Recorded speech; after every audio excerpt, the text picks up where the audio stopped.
of it, because a lot of people, they come into this world of spirituality through hatha yoga, which is great. And some people do it as a physical exercise for well-being and flexibility, and that's great too. I don't mean to detract from that at all. It's only to put it in context and show that the inwardness, because a lot of people experience the peace from doing the yoga postures, and at the end of a yoga class you feel more centered, you feel more peaceful.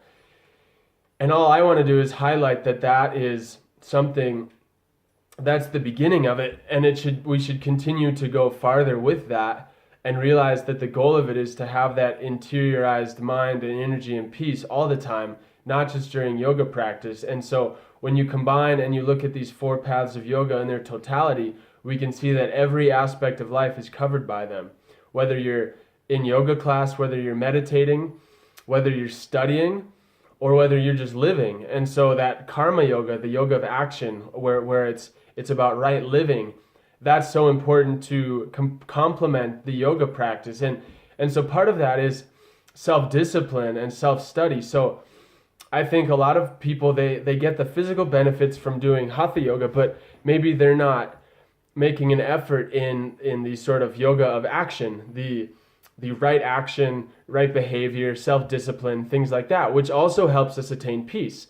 I think the whole point of sort of the moral system isn't that everything's good or bad or we need to feel guilty about mistakes we've made, but it's that really they're guidelines for people that don't have the wisdom and intuition to know everything that's right or wrong, every action that's right or wrong. So it saves us from making a lot of mistakes. It saves us from making mistakes that are going to bring us pain and suffering. And so this sort of basic morality, which is very similar across a lot of societies and cultures and continents, I think it's just to guide our minds to what sort of behavior is conducive of peace, and what behavior fertilizes peace and what behavior kills peace. And so I think there's a part of the yoga community that can be very sort of hedonistic and indulgent in sensory pleasures and sex and whatever, drugs and alcohol, especially drugs. I think with people in this sort of new age spiritual community, there can be indulgence in sex and drugs. And in the long run, that's not really part of the yogic path. That's not because it's not conducive to peace and freedom. And the freedom you feel from drugs or from sex, it's temporary, and it's dependent on a physical substance or a person or an act with a person. And so that's not, if we are dependent on that sort of use of a substance, we're not really free. And so to do the yoga postures is great, but I really think that as a society, it's good to open our minds to the ultimate goal of this sort of practice, which is freedom and peace. Not only when we're doing postures, but in everything we do in life. And so to live with a good sort of moral compass, to have work that does not make us compromise our beliefs and our humanity, to combine all of these things into one cohesive whole. That is in my mind what spirituality is about. And meditation is sort of the icing on the cake. And I think meditation really comes into play when we have that foundation, when we have the physical health, when we have the good lifestyle, the right living, the sense of the good sort of moral conduct in our life.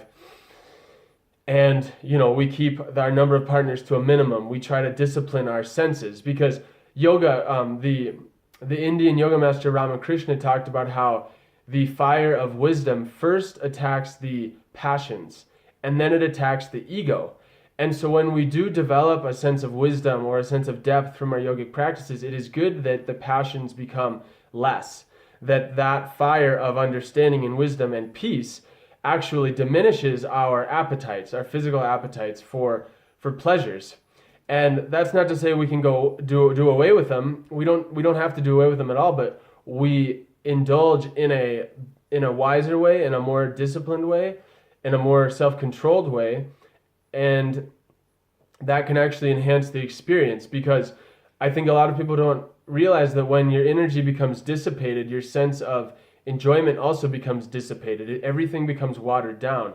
And so even from the standpoint of physical pleasure, the more we find moderation and the more we discipline ourselves, not repress, but discipline and focus our energy in what we're doing, the more everything becomes enhanced. Our health becomes enhanced, our sense of peace becomes enhanced, even our sense of enjoyment and pleasure becomes enhanced through moderation. And so I think it's misguided to discipline ourselves with our physical yoga practice, but not discipline ourselves with our moral guidelines, to not put ourselves under the guidance of a moral compass, a sort of code of conduct in terms of relationships, especially even diet, exercise, the kind of work we do, the business practices we have. And so that's where I think, like, I did another video on the importance of Christianity. And I think that's where, to really become whole as a society, from a spiritual perspective, well, from every perspective, but from a spiritual perspective in particular, which in my opinion is the bedrock of everything in society, it's going to be wise of us as a generation, as a society, as a country, as the West in general, to combine the good parts of Christianity with the good parts of the Eastern New Age spiritual movement, which we have. So we combine this sensitivity and understanding of psychic phenomena, of spiritual phenomena, of the occult, of astrology, of the kundalini, of the chakras, of karma and reincarnation, certainly, with the sort of age-old Christian morality, which maybe has been misused and misguided in the past, but at its core, it really has a lot of merit, and it helps support the other things. In Patanjali's Eightfold Yogic Path, Patanjali was a sage from India and a yogi, and the first two steps on the path, before even you get to the other steps of spirituality, have to do with self-discipline and right action, the yamas and the niyamas, which is the do's and don'ts, which is, in short, the moral code.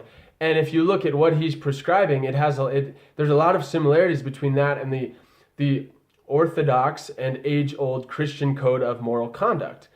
And so they're not really at odds with each other. The only part of it that is at odds with New Age spirituality is the non-belief in karma and reincarnation, and the belief that Christianity is the only way to find God. Those are the parts that are at odds, but as soon as we can get over this reaction to the dogma of Christianity, the faster we'll be able to integrate the beneficial components of Christianity as it's practiced in our society with the beneficial components of Eastern spiritual practices, including yoga, as they are practiced in our society. And when we combine them, the sky's the limit for people individually as devotees and as seekers, and as society as a whole.